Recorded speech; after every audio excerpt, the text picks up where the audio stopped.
बिस्मिल्लाहिर्रहमानिर्रहीम। अस्सलाम वालेकुम नाज़रीन, मैं हूं आम शहरी आरिफ हमीद भट्टी। अहम सियासी सूरत हाल पर आज आपसे गुफ्तगू करेंगे। नाज़रीन, आज पाकिस्तान तहरीक इंसाफ के चेयरमैन से बड़ी डिटेल पहले 1-to-1 गुफ्तगू हुई, फिर साफ़ियों की। इमरान खान ने PDM की 40 साल सियासत का जनादा निकाल दिया। इमरान खान डट के खड़े हो गए। उन्होंने कहा मौजूदा इम्पोर्टेड हुक्मरान और इनके माजी के सहूलतकार की नाकामियाँ 22 करोड़ आवाम की ज़बानों पर ज़दे आम हैं। उन्होंने कहा कि अब दुनिया की कोई ताकत जनरल इलेक्शन को नहीं रोक सकती। जनरल इलेक्शन में अवाम के मुंतखब नुमाइंदा आएंगे और बंद कमरों के फैसलों के खिलाफ इमरान खान ने ऐलान जंग कर दिया।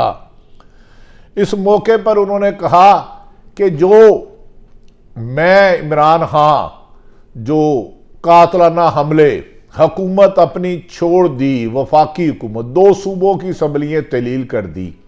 मैं जानता था मौजूदा इम्पोर्टेड हुक्मरान को जो लाए हैं एक साजिश के तहत लाए हैं, जिसकी 3 एजेंडे थे। मुल्क की इकानमी को तबाह करना, मुल्क की खारजा पॉलिसी को गिरवी रखना और सियासी अदम इस्तेकाम ला के लुटेरों डाकुओं को NRO देना। लेकिन उन्होंने कहा कि मैंने डट कर मुकाबला किया और डटा ही रहूंगा।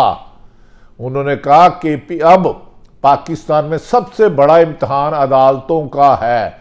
अगर 90 दिन में इलेक्शन ना हुए तो मौजूदा इम्पोर्टेड हुक्मरानों के हालात कंट्रोल में ना पहले हालात थे ना हैं। उन्होंने कहा सवात में आज जो आवाज़ उठ रही है, KPK में जो आवाज़ उठ रही है, अक्ल के नाहुन लो इम्पोर्टेड हुक्मरानों। इमरान खान ने कहा कि मैं पीछे नहीं हटूंगा। मुझे पीछे हटाने वाले आज खुद इम्पोर्टेड हुक्मरान और तमाम की तमाम उनके सहूलतकार बेबस हो चुके हैं। उन्होंने कहा आसफ अली जरदारी से मुतल्लिक जो मुझे कत्ल करवाने की साजिश की गई थी, आसफ अली जरदारी और कुछ सहूलतकार उन्होंने कहा उस पर कायम हूं और मेरे पास नाकाबिले तरदीद शवाहिद मौजूद हैं। नाज़रीन, जिस पर उन्होंने हमारे साथ कुछ ऐसी बातें शेयर की कि हैरत है कि एक साबिक वजीर आज़म अपने खिलाफ होने वाली हर खौफनाक साजिश से न सिर्फ आगाह है बल्कि मुकाबला करके उसको नाकाम करने का अज़म भी रख रहे हैं। उन्होंने कहा आसफ अली जरदारी ने और उसके सहूलतकारों ने मुझे कत्ल करने की दिया, जिसे पैसे दिया गया, वो सारी चीज़ें बावक्त ज़रूरत सामने लाऊंगा। उन्होंने कहा सीनियर सहाफ़ियों से उसके बाद उन्होंने गुफ्तगू की। उन्होंने कहा कि आसफ अली जरदारी का डेफर्मेशन तो वो जाता है जिसकी कोई इज्जत हो। आसफ अली जरदारी और अगर नवाज शरीफ मेरे खिलाफ जाते हैं तो इसका मतलब है मैंने 22 करोड़ आवाम की तर्जमानी की है। उन्होंने कहा आसफ अली जरदारी का बंदों को मरवाना और एक पूरी हिस्ट्री शामिल है, कौन नहीं जानता उनके माजी से। उन्होंने कहा आसफ अली जरदारी शौक पूरा करे, हद तक इज्जत का दावा करे, लेकिन पहले इज्जत तो ले आए। इमरान खान ने इस बात को हमारे साथ 1-to-1 गुफ्तगू में भी कहा और सहाफ़ियों की तादाद में, जिसमें मोहतरम हमारे भाई इमरान रियाज खान, ओरिया मकबूल जान साहब, हबीब अकरम साहब, चौधरी गुलाम हुसैन साहब और दीगर अयाज खान साहब और दीगर सहाफ़ी मौजूद थे। उन्होंने कहा आसफ अली जरदारी हद तक इज़्ज़त का दावा वो करता है जिनकी कोई इज्जत हो। वो पहले बताएं कि बेनज़ीर ने भी जब सानिया कारसाज कराची हुआ था उस वक्त 4 लोगों पर अपने कत्ल का, अपनी साजिश का शुबा जाहिर किया था। तो आसफ अली जरदारी तो मुल्क के सदर है, 5 साल उनकी हुकूमत रही। उन्होंने कहा उन्होंने उसके हक़ाइक़ क्यों नहीं जाने, बहुत शौक से जाए। उन्होंने कहा मैंने लंदन में हद तक इज़्ज़त का दावा उस वक्त किया था जब कोई तसव्वुर भी नहीं कर सकता था, जब इंसान सच्चा हो, सच बोलता हो। तो झूठे अदालतों की बजाय मीडिया से के जरिए रास्ता फरार करते हैं। उन्होंने कहा कि जो मुझे समझते थे कि मुझे सियासत नहीं आती, अब वो खुद पीडीएम की तमाम जमातें सियासत करने के काबिल नहीं रही। उन्होंने कहा मुस्लिम लीग नून अब किस्सा माजी हो चुका है, और अगर इन्होंने अब भी 90 दिन में इलेक्शन ना कराए तो हमें यकीन है कि अदालतें इन पर आर्टिकल 6 का केस लगेगा। और अब अदालतों की भी आजमाइश है कि आइन और कानून के मुताबिक 90 दिन से एक दिन हुकूमत करना भी नामुमकिन है। 90 दिन के बाद निगरान हुक्मरानों को घर जाना होगा। 90 दिन के एक दिन बाद भी ये इक़्तिदार में नहीं रह सकते, और उन्हें कभी यकीन है कि अदालतें उनके हक में फैसला देंगी। दूसरी तरफ उन्होंने कहा खैबर पख्तूनख्वा में जिस कदर जद्दोजहद से हमने मेहनत करके कायम किया था, अमन कायम किया था, आज उसे सबोताश किया गया है। खैबर पख्तूनख्वा में होने वाली गुफ्तगू और सरकारी अफसरान की ज़बान तो सुन तो सही तेरा जहां में अफसाना क्या है। नाज़रीन, इमरान खान आज ऐसा लग रहा था कि वो अपनी फतह हासिल कर चुका है और मौजूदा इम्पोर्टेड हुक्मरानों की इक़्तिदार का सूरज गरूब हो चुका है, और इमरान खान एक नई कामयाबी की सूरज के किरने के लिए तैयार हैं। उन्होंने कहा असम्बलियाँ तोड़ना मेरी बेहतरीन हिकमत अमली थी। मुझे बहुत से लोगों ने डराया, लेकिन मैंने कहा ये बंद कमरों के फैसलों के बारे में आवाज उठाओ। मैं जानता था ये किसी भी सूरत इलेक्शन नहीं कराएंगे, इसीलिए मैंने तमाम पाकिस्तान की पल्स लेकर 22 करोड़ अवाम की, चारों सूबों की, शहर की, गांव की, करिया की असम्बलियाँ तहलील की हैं। मेरी असम्बलियाँ तहलील करने के बाद अब इम्पोर्टेड हुकूमत और उनके सहूलतकार बेबस हो गए, और इलेक्शन कराने के अलावा उनके पास कोई ऐसा रास्ता नहीं रहा, क्योंकि आइन पाबंद करता है 90 दिन में इलेक्शन का। उन्होंने कहा हुकूमत जब इम्पोर्टेड हुक्मरान जिस बंद गली में आगे हैं उसके आगे खाई है। इस बंद गली से अगर पीपल्स पार्टी और नून लीग ने फरार का कोशिश की तो खाई में गिरेंगे, और अवाम इनके खलक से नए इलेक्शन का रास्ता निकाल लेगी। उन्होंने कहा असम्बलियाँ तहलील ना करता तो इंतखाबात नहीं होने थे, क्योंकि इन्होंने जब मैंने कौमी असम्बली से रिजाइन दिया 125 से ज़्यादा, तो ये इन्होंने बेशर्मी की, उन पर हमारे इस्तीफे कबूल नहीं किए। जैसे ही हमने असम्बली में अपोजिशन लीडर जाने के लिए कहा कि अब वफाकी हुकूमत भी खात्मे के करीब है, करीबुल बरग है वफाकी हुकूमत, मॉडल हुकूमत, तो इन्होंने हमारे आहिस्ता आहिस्ता इस्तीफे कबूल करने शुरू कर दिए। वही स्पीकर जो कहते थे कि अनफरादी तौर पर आए, उन्होंने कहा इमरान फोबिया इनकी रात को डरा रहा है। आसफ अली जरदारी और नवाज शरीफ सर टकरा रहे हैं। मौलाना फजलुर रहमान का सियासी मुस्तकबिल खैबर पख्तूनख्वा में ख़त्म हो चुका है, लिहाजा उनका समदी गवर्नर KPK कभी कहता है इलेक्शन नहीं कराऊंगा और दहशतगर्दी हो रही है। उन्होंने कहा जब बेनज़ीर भट्टो शहीद हुई तो इलेक्शन हो गए। इस मौके पर औरिया मकबूल जान ने कहा जंगों के बाद भी इलेक्शन होते रहे हैं, इलेक्शन से फरार का रास्ता बंद हो चुका है। उन्होंने कहा निगरान हुकूमतों ने 90 रोज में इंतखाबात ना कराए तो आइन शिकनी होगी और अवाम 90 दिन के बाद इन निगरान हुक्मरानों को उठाकर बाहर फेंकेगी। नाज़रीन, इस मौके पर इमरान खान ने बड़ी हैरत वाली बात की।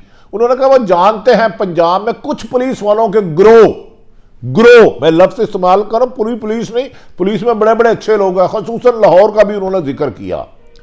उन्होंने कहा भाई मैं जानता हूं वो PTI के खिलाफ और चंद सहाफ़ियों के खिलाफ, नाम लेके उन्होंने कुछ सहाफ़ियों को कहा, इनके खिलाफ झूठे मुकदमात बनाने और गैंग बना रहे हैं अपना। लाहौर में चंद पुलिस अफसरान अपना गैंग बना रहे हैं ताकि वो सहाफ़ियों और PTI के खिलाफ इंतकामी कार्रवाइयाँ करें और इसका तनाज़ा पाकिस्तान की अदारों और अवाम के दरमियान खड़ा करें।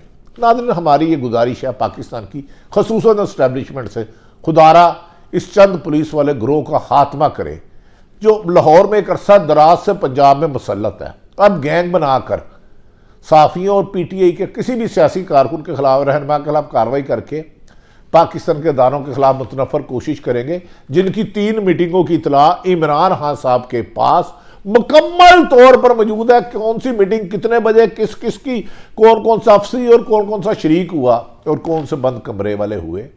तो हम इस्टेब्लिशमेंट से मुतालबा करते हैं कि सहाफ़ी का ये मुल्क है, फ़ौज हमारी है, इस्टेब्लिशमेंट हमारी है, अदलिया हमारी है। ये ऐसे लोग जो साजिश कर रहे हैं, ग्रोह बना रहे हैं पुलिस में, गैंगस्टर, इन्हें रोका जाए इंतकामी कार्रवाइयों से, क्योंकि मुल्क की फ़ौज, मुल्क के अवाम और सहाफ़ी अपने मुल्क की अदलिया से, फ़ौज से इश्क करते हैं। हमारे इश्क में ना आओ। अपने सियासी इंतकाम अगर मादी में नहीं कुछ मिला तो हमें ना लड़ाओ। तो हम आर्मी चीफ सैयद आसिम मुनीर साहब से गुजारिश करते हैं, ऐसे शरपसंद चंद पुलिस अफसर या मुलाजमों पर कड़ी निगाह रखी जाए। नाज़रीन, ये सारी चीज़ें इमरान खान तहरीक इंसाफ के चेयरमैन में हैं। इस मौके पर हमारे साथ शिबली फराज भी थे। उन्होंने कहा कि हमने सियासी मैदान नहीं छोड़ना। दूसरी तरफ एक तो जुल्म की रात ख़त्म हो गई। फवाद चौधरी को आज जमानत मिल गई। कई दिन उसे सिर्फ 2.5 घंटे नहीं सोने दिया गया। आखिर बिला आखिर उम्मीद की किरण, सच्चाई का सूरज हुआ और अदालत ने फवाद चौधरी, जो तहरीक इंसाफ के साबिक चेयरमैन हैं और लीडर हैं, वजीर हैं, उनकी जमानत मंजूर कर ली और उन्हें रोबकार की मौजूदगी के बाद फौरी तौर पर 20,000 रुपये मुचलकों की ओर जमानत रिहाई मिल जाएगी। जज फिजान हैदर गिलानी ने रिमार्क्स दिए कि फवाद चौधरी को इस शर्त पर जमानत दे रहा हूं कि वो ऐसी गुफ्तगू दोबारा नहीं करेंगे, ऐसी कोई बात नहीं करेंगे जिसमें बाद में माफ़ी मांगनी पड़े। इससे पहले एक खतून जज से मुतल्लिक जो अल्फाज कहे गए वो सामने है। नाज़रीन, इस मौके पर बाबर अमान ने बहुत अच्छा केस फाइट किया। उन्होंने कहा अदारे हमारे हैं, पाकिस्तान हमारा है, फ़ौज हमारी है, लेकिन मौजूदा इम्पोर्टेड हुकूमत अपनी हर नाकामी आवाम और इस्टेब्लिशमेंट में दीवार खड़ी करके उसके पीछे छुपना चाहते हैं। इन्हें छुपने की इजाज़त नहीं देंगे। हम अपने इदारों से एहतराम करते हैं। बाबर अवान ने फवाद चौधरी पर गिरफ्तारी पर कहा कोई केस ही नहीं बनता था, ये केस ही जाली है, फराड है, धोखा है। लेकिन बुग़्ज़ इमरान में मौजूदा हुक्मरान अंधे हो चुके हैं और कानून अंधों को सजा देता है। नाज़रीन, फवाद चौधरी की गुफ्तगू गैर जरूरी थी, लेकिन मुकदमा नहीं बनता था। इज्तनाब करना चाहिए, दारों की इज्जत करनी चाहिए और ये मुझ पर भी फर्ज है। इस पर जज साहब ने कहा फवाद चौधरी सीनियर वकील हैं, इनसे लाइल्मी की तवक्को नहीं की जा सकती। नाज़रीन, दूसरी तरफ एक अहम बात, इमरान खान साहब ने कहा कि उन्होंने पाकिस्तान तहरीक इंसाफ को मुल्क भर में इलेक्शन की तैयारी दे दी है। वो जैसे ही डॉक्टर से उन्होंने परसों जख्म कराया, उन्होंने उस पर स्केच नहीं लगाया। जख्म उनका खासी हद तक कवर कर चुका है। उन्होंने कहा बहुत जल्द वो पूरे जनरल इलेक्शन की तैयारी पूरे मुल्क में करेंगे। उन्होंने कहा तालिबान के साथ उनकी हुकूमत में जो अमेरिका जब वापस गया तो वाहिद पाकिस्तान की हिकमत अमली थी कि एक लाश भी नहीं गिरने दी और हमने पाकिस्तान में अमन कायम किया, क्योंकि हमने अमेरिका की जंग लड़ने से इनकार कर दिया। उन्होंने कहा मेरे उस फैसले में एस्टैब्लिशमेंट भी साथ शामिल थी और उनकी मर्जी से हिकमत अमली बनाई गई। लिहाजा ये तासुर देना गलत है कि अमेरिका की को जब इनखला किया गया अफगानिस्तान से तो पूरी दुनिया ने पाकिस्तान को खारजा पॉलिसी को सराहा। उन्होंने कहा जब कोरोना आया तो मुझ पर दबाव डाला गया कि पूरे मुल्क को चोक कर दो, बंद कर दो। कुछ लोग, साजिशी लोग चाहते थे मुल्क में इंतशार फैले, लोग भूख से मरे, मगर मैं उस वक़्त भी डट गया कि मैं अपनी कौम को भूख से नहीं मरने दूंगा। जिस पर कोरोना पॉलिसी की दुनिया भर में मेरी पॉलिसी को सराहा गया। उन्होंने कहा आसफ अली जरदारी और मौलाना फजलुर रहमान और शरीफ फैमिली की सियासत अब किस्सा माजी होते जा रही है। NRO की और करप्शन की सियासत ख़त्म होती जा रही है। उन्होंने कहा 2 असम्बलियों की तहलील नहीं, पाकिस्तान में जनरल इलेक्शन की शुरुआत का आगाज़ है। हुक्मरान चाहे गवर्नर पंजाब हो या गवर्नर KP के, ये जितना मर्जी इलेक्शन से फरार का रास्ता अपनाएं, दहशत गर्दी का बहाना बनाएं। बेनज़ीर शहीद हुई 2013 में, मुल्क में दहशत गर्दी थी तो इलेक्शन हुए।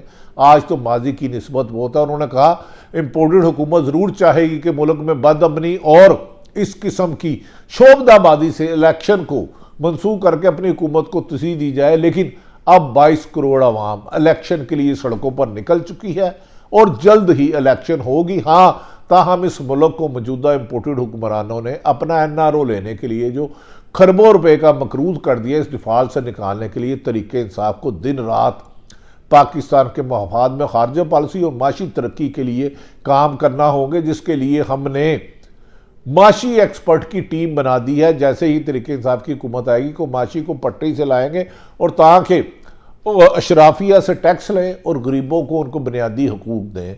उन्होंने कहा कि तालिबान पर हमारी पॉलिसी की वजह से अमन दुनिया में आया तो हम किसी की जंग नहीं लड़ेंगे।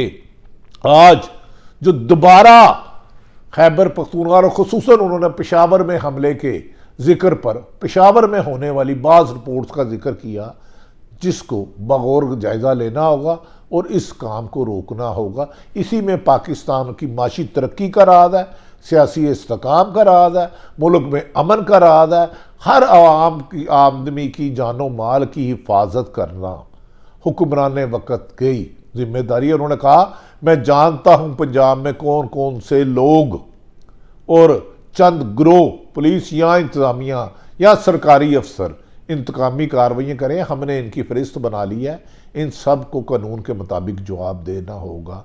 अल्लाह ताला पाकिस्तान का हामी और नासिर हो। पाकिस्तान जिंदाबाद।